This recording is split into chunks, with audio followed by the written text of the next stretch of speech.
नमस्कार सभी और सभी का स्वागत है आपके प्लेटफॉर्म इंटरनेट क्लासेस पे। देखिए आप लोगों के लिए हम आधुनिक भारत की सीरीज लेकर के हाजिर हैं। तो उसमें आज आपका दूसरा चैप्टर स्टार्ट कर रहे हैं। ठीक है, पुराने वीडियो सभी लोग जरूर से ज़रूर देख लीजिएगा, बेहद इंपॉर्टेंट है यूपीपीएससी आर यूपीएससी के लिए भी। देखिए, ब्रिटिश का भारत में साम्राज्य विस्तार, expansion of British empire in India. तो देखिए, सबसे पहले तो इसमें आपको इंट्रोडक्शन ही पूरा मिलेगा। दूसरा, बंगाल को बिल्कुल पढ़ना है, मैसूर बहुत कनेक्टेड हैं। फिर मराठा कमज़ोर ना पड़े तो शायद आज हम गुलाम भी ना इतने हुए होते उस टाइम। फिर पंजाब, अवध का क्षेत्र, और देन आपका विस्तारवादी नीतियाँ, एक्सपेंशनिस्ट पॉलिसीज। देख सकते हैं कैसा उस टाइम था। ये रहा चाइना आपका, ये रहा चाइना और ये रहा चाइना। तो भारत का मैप देख सकते हैं आप है। देखिए पहले कैसा था, ये पूरा था। फिर ये देखिए कैसे कैसे कंपनी आई, कैसे कैसे लोग स्थापित हुए। और फिर ये देख सकते हैं 1858 में कहाँ से कश्मीर, कहाँ पंजाब, कहाँ पूरा एक्सपेंशन हो जाता है। तो देखिए 18वीं सदी में मुग़ल साम्राज्य के पतन के निम्नलिखित राज्यों का उदय होता है। मुग़लों का डिक्लाइन में भारत के रीजन बहुत बड़ा था गुलाम बनने में। देखिए मुर्शीद कुली खां, अवध के नवाब शहादत खां को बिल्कुल मत भूलिएगा। हैदराबाद में निज़ाम चलते थे, आसफ साफ। ठीक है, फिर मुग़ल के विक्टन के बाद कुछ शक्तियाँ होती हैं, जैसे मराठाओं में शिवाजी और पेशवा, पंजाब में सिख रणजीत सिंह, राजपूत राज्य आते हैं। मुग़ल नियंत्रण में कमी बनने वाले राज्य कौन थे? रुहेलखंड, फिर मैसूर, हैदर अली, और कर्नाटक में सदातुल्ला खान। ये आपके पूरे इंट्रोडक्शन में आपके ये पार्ट्स आते हैं, देख सकते हैं। देखिए 1750 में प्रमुख भारतीय राज्य कौन कौन थे? देखिए कश्मीर, जम्मू, माडौर, पंजाब, ये मुग़ल का पूरा एरिया, दिल्ली का पूरा उन्होंने कवर किया हुआ था। ठीक है, ये भूटान, ये असम, नॉर्थ ईस्ट, गायकवाड़ थे यहाँ पे, ये सिंध आपका जो कहलाता था। ठीक है, तो बाद में पूरा पाकिस्तान हो गया। भागलपुर, भोसले यहाँ पे रहते थे। उत्तरी सरकार, उड़ीसा, कर्नाटक, कर्नाटक, ये सब आपके पूरे स्टेट देखिए। अब 1750 में देखिए प्रमुख यहाँ पे को देखिए महाराजा रणजीत सिंह यहाँ से देखिए कंट्रोल कर रहे थे आपको। ठीक है, ये देख सकते हैं आप है महाराजा रणजीत सिंह कैसे कंट्रोलिंग कर रहे थे आपको। ये शिवाजी का पूरा था, गायकवाड़ वाला। ये मैसूर अली हैदर अली। ठीक है, ये कर्नाटक सदातुल्ला खां, ये हैदराबाद है आपका नवाब। ये बंगाल मुर्शीद कुली खां, ये रुहेलखंड, और ये अवध के नवाब आपके। प्रमुख भारतीय राज्य आप देख सकते हैं कहाँ कहाँ पे कौन कौन से युद्ध होते हैं, देख सकते हैं। देखिए प्रथम, देखिए ये देख सकते हैं, प्रथम आंग्ल सिख युद्ध 1845 से 46, 48 से 49, सिंध के आपके एरिया हैं। ये मराठा एरिया 1775 से 1819। ये देखिए प्रथम आंग्ल मराठा के 3 युद्ध। मैसूर के आपके 4 युद्ध एरिया आपको यहाँ पे दिए गए हैं, देख सकते हैं आप।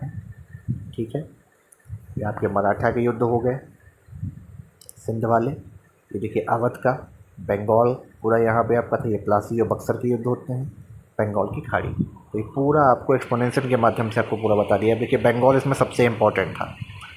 ठीक है, बंगाल आपके लिए बेहद इम्पोर्टेंट था। तो आइए समझते हैं बंगाल का क्या था। देखिए बंगाल आपका पहले बटा नहीं था, पहले बहुत बड़ा बंगाल था, उसी से काट के समझिए देश बन गया बंगाल, बिहार और उड़ीसा। मध्यकालीन भारत में मुगल प्रांत होने के साथ साथ निम्नलिखित अत्यधिक समृद्ध रहा था ये।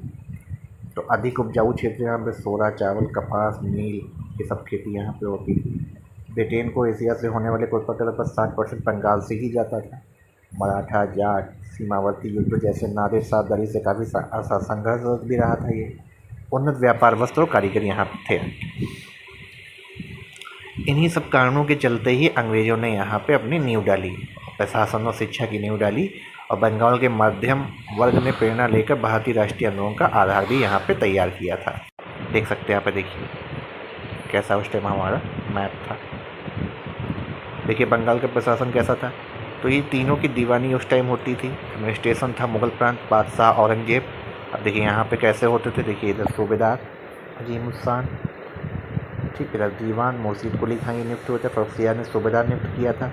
बंगाल में वंशानुगत शासन यहाँ पे चला। देखिए मुर्शीद कुली खां, फिर अली वर्दी खां, फिर सिराजुद्दौला, मीर जफर, मीर कासिम, नजमुद्दौला, मुबारक दौला, यहाँ पे इस तरीके से इनका शासन चलता था। ठीक है,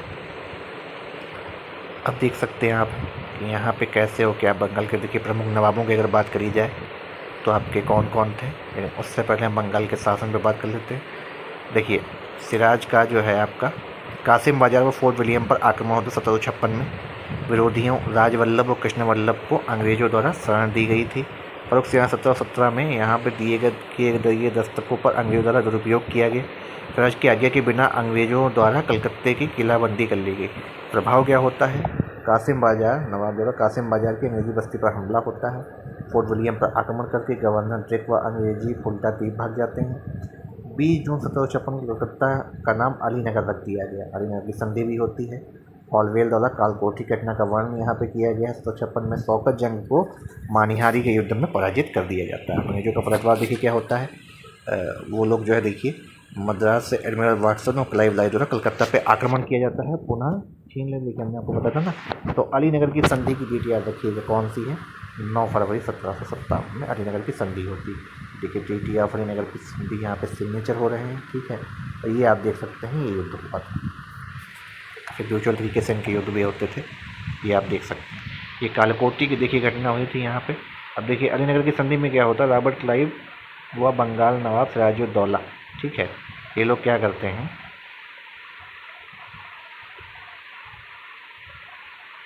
ठीक है, ये जो बंगाल के नवाब थे सिराजुद्दौला, इन्होंने इस पर साइन किए, ठीक है। अब देखिए बंगाल के यहाँ पे प्रमुख नवाब भी आ जाते हैं, कौन कौन से? मुर्शीद कुली खां। तो बंगाल फर्रुख सियाह द्वारा नियुक्त बंगाल का अंतिम सूबेदार और प्रथम बंगाल के स्वतंत्र राज्य के संस्थापक थे अलीवर मुर्शीद कुली खां माने जाते हैं, ठीक है। बंगाल को स्मृत बनाया, ठीक है। राजधानी ढाका से मुर्शिदाबाद इन्होंने करी। किसान ऋण के लिए व्यवस्था, तकाबी व्यवस्था उन्होंने करी थी यहाँ पे। अंग्रेजों के सही फरमान की समस्या होने के बाद भी विरोध नहीं किया उन्होंने। 1727 में मुर्शीद कुली खां की उनका दबा सुजाउद्दीन बंगाल का नवाब बनता है और 1717 सुजाउद्दीन की मृत्यु का पुत्र सरफराज खां बनते हैं, ठीक है। अली वर्दी खां गिरिया के युद्ध में पराजित करके बंगाल का नवाब बनता है, ठीक है। 15 वर्षों तक शासन रहता है। देखिए क्या होता है, अंग्रेजों की तुलना मधुमक्खी के छत्ते से करते हुए कहा था यदि उन्हें छोड़ दे तो हमें शहद देंगे, और यदि छेड़ दिया जाए तो वो कब काट लेंगे, तो वो काट काट कर मार डालेंगे। बहुत बढ़िया बात उन्होंने कही थी। इस समय तो धरती पर लगी आग बुझाना भी कठिन है, यदि समुद्र से भी आग के लपट निकलेंगे तो उन्हें कौन शांत करेगा। सिराजुद्दौला को कई बार सलाह भी मिली थी। सिराजुद्दौला देखिए क्या होता है, 1757। अली वर्दी खां के बाद पुनः उत्तराधिकारी षड्यंत्र होता है। अली वर्दी खां की छोटी बेटी का जो वो था बेटा सिराजुद्दौला नवाब बनते। इनके शत्रु इनकी खुद की मौसी घसीटी बेगम, राजवल्लभ शौकत जंग जो कि पूर्णिया के नवाब थे, मीर जफर भी इनके सेनापति, इनके विरोधी थे। राय दुर्लभगढ़ जो दीवान थे, जगत से अमीर चंद, ये सब इनके आपके जो थे, ठीक है। अब एक कारण कहता है अंग्रेजों द्वारा, देखिए अंग्रेजों द्वारा कलकत्ता पर पुनः अधिकार हो जाता है। अब दस्तक की यहाँ पे पुनः अनुमति मांगी जाती है। अंग्रेज कलकत्ता की किलाबंदी अपने इच्छानुसार कर सकेंगे। अंग्रेजों को अपने सिक्के डालने में पूरा अधिकार होगा। नवाब ने छत्रकोटी के रूप में 3 लाख रुपये अंग्रेजों को भी। अब एक कालकोटी घटना यहाँ पे क्या होते हैं, मिनेल हॉल ने जो बताई थी लाइफ द वंडर्स में उन्होंने किया था कि 146 अंग्रेजों कैदियों को हर पुस्तक में अलग अलग इसके बारे में दिया गया है। अंग्रेज कैदियों को नवाब के आदेशानुसार 18 फीट लंबी तथा 14 फीट 10 इंच चौड़ी एक अंधेरी कोठरी में 20 जून 1756 को की रात को बंद कर दिया गया 146 अंग्रेज कैदियों को, ठीक है। जून की गर्मी थी तो इसलिए जिससे जून की घटनाएं भूली जाती, ठीक है। 21 जून 1756 की सुबह उनमें से 123 व्यक्ति दम घुटने से मर गए थे। 23 व्यक्ति सेज में जिन्हें नवाब ने बाद में अंग्रेजों को वापस कर, परंतु आधुनिक इतिहास के इस घटना को सत्ता विश्वास नहीं करते। अंग्रेजों ने इस घटना को बहुत बड़ा चढ़ाकर बताया। संभवतः उनका एक मतलब सिराजुद्दौला को एक क्रूर नवाब के रूप में सिद्ध करना था। इनका षड्यंत्र यहाँ पे काम भी कर जाता है। रॉबर्ट क्लाइव ने अलीनगर की जो संधि थी, रॉबर्ट क्लाइव क्या करते हैं, देखिए रॉबर्ट क्लाइव जो थे उन्होंने अलीनगर की जो संधि थी, ठीक है, अलीनगर की संधि के बाद ही बंगाल पर अंग्रेजी आधिपत्य करने हेतु नवाब के दरबारियों से संधि करके सिराज के विरुद्ध तीनों षड्यंत्र रच लेते हैं। देखिए होता क्या है, अमीर चंद ने जो है क्लाइव से नवाब के खजाने का 50% तथा 30 लाख रुपये कमीशन के रूप में लेना तय किया।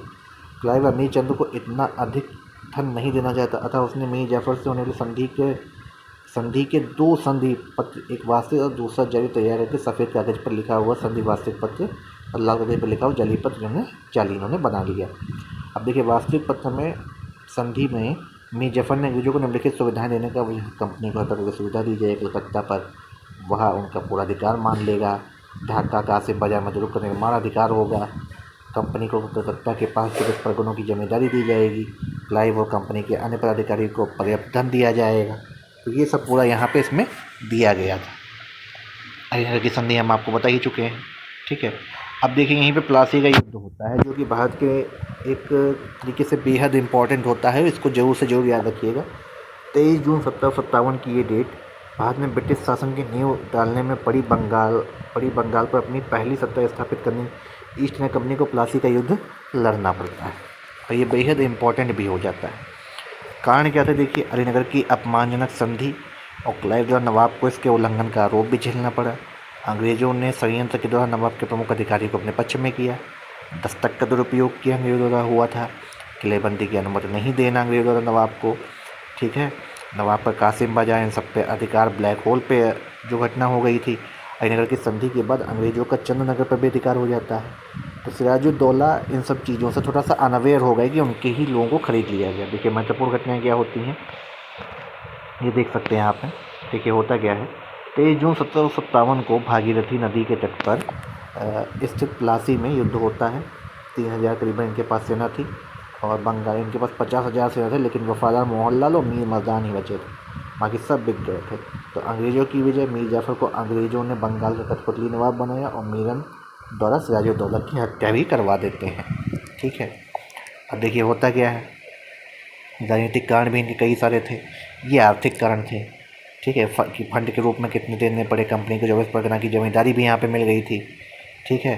तो प्लासी जो है काफ़ी इंपॉर्टेंट रहता है। देखिए महत्वपूर्ण कथन यहाँ पे क्या थे, एडमिरल वाटसन ने बोला था, प्लासी को जो कंपनी के बल्कि अपने साम्राज्य से ब्रिटिश जाति के लिए असाधारण महत्व रखता है। समझ सकते हैं आप उस टाइम क्या इसकी वैल्यू होगी, ठीक है। तो कई सारी बातें वहाँ पे की गई थी। तो प्लासी की युद्ध के बाद घटनाक्रम क्या होता है देखिए, मीर जफ़र बनते, फिर मीर कासिम, मीर जफ़र, निजमुद्दौला, सैफुद्दौला और मुबारकदौला। तो सिराजुद्दौला का जो विश्वासघाती सेनापति प्लासी के युद्ध द्वारा अंग्रेज़ों का कठपुतली नवाब बनता है। 2 बार बंगाल के नवाब बने ये, 1757 से 60, 63 से 65। कंपनी के मुँह को पूरा न करने के कारण अंग्रेज ने षड्यंत्र का आरोप लगाकर मीर जाफ़र के स्थान पर मीर कासिम को नवाब बना दिया इन्होंने फिर, ठीक है। मीर कासिम को इन्होंने नवाब बना दिया। और मीर कासिम के बाद क्या होता है देखिए, बंगाल की क्रांति। अंग्रेज़ों ने मीर जफ़र पर डचों के साथ षड्यंत्र करने का आरोप लगाया। मीर कासिम को मीर जफ़र के स्थान पर नवाब बनाया।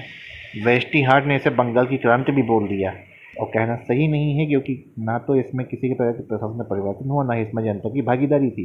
देखिए मीर जाफ़र, मीर कासिम ये बन जाते हैं, और वेस्टी हार्ट बंगाल की क्रांति ऐसा बोलते हैं। मीर कासिम क्या करते हैं, अंग्रेज़ों द्वारा नियुक्त होने वाला दूसरा नवाब था ये। पहली बात तो अंग्रेज़ों को वर्धमान, मिलानपुर, चिटगांव दे दिए इन्होंने। सुधार के ब्रिटिश प्रभाव से बचने इस राजधानी मुर्शिदाबाद से मुंगेर कर दी थी, ठीक है। यूरोपीय पद्धति पर सेना का गठन हुआ। मुंगेर में तोप व बंदूक कारखाना रखा गया। दस्तक के दुरुपयोग रोकने हेतु आंतरिक व्यापार करों की समाप्ति कर दी गई इन्होंने।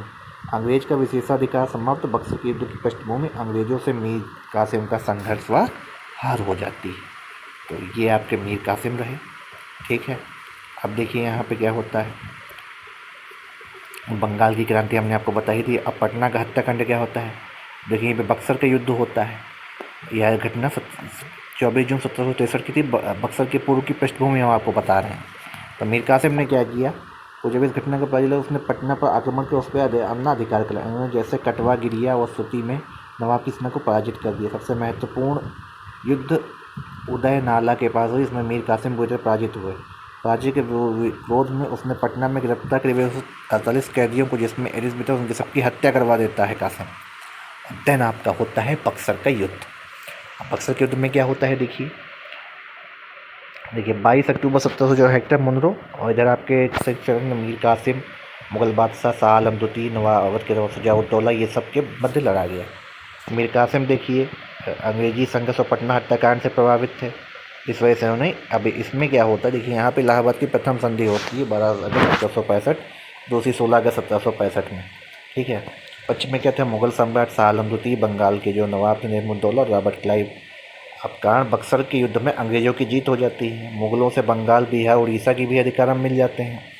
मुगल बादशाह को 26 लाख रुपये की पेंशन देनी थी। प्रावधान किया, शुजाउद्दौला से इलाहाबाद में कड़ा लेकर मुगल सम्राट को दे दिया गया।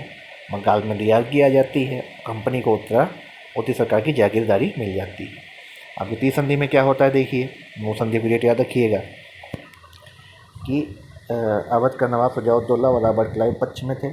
बक्सर के अंग्रेज़ों की जीत ही होती है। अवध में मुक्त व्यापार, चुनाव में अंग्रेज़ों को किला मिल जाता है। तो गाजीपुर बनारस की जागीर अंग्रेज़ों ने बलवंत सिंह को दिला देते हैं, ठीक है। तो ये एक बहुत बड़ा यहाँ पे एक रीज़न था आपके बक्सर के युद्ध। युद्ध का महत्व काफ़ी है क्योंकि यहीं से आपकी नींव पड़ जाती है। प्लासी के युद्ध के बाद जिस लूट का आरंभ हुआ, बक्सर ने उस लूट के वेग को और तेज कर दिया, उसे वैधानिक रूप भी प्रदान कर देते हैं। बक्सर की लड़ाई भारत में ब्रिटिश साम्राज्य की प्रारंभिक शुरुआती थी। कई प्रतीकात्मक उद्देश्यों के लिए भी मुगल सम्राट को ब्रिटिश साम्राज्य में रहने की एक तरीके में मजबूर भी कर दिया गया। ठीक है, और इसके बाद आपके यहाँ पर द्वैध शासन प्रणाली की कई सारी चीज़ें भी आ जाती हैं। तो द्वैध शासन प्रणाली के यहाँ पे क्या लाभ थे, क्या चीज़ें थी, हम आपको अगले वीडियो में बताएंगे विस्तारपूर्वक। हम अंग्रेज यहाँ से धीरे धीरे और बढ़ते जाएंगे। वीडियो कैसा लगा आपको एक बार जरूर बताइएगा। तो लोग पहली बार देख रहे हो तो जरूर देखिए, देख करके वीडियो को लाइक करके चैनल को सब्सक्राइब जरूर कर दें। धन्यवाद।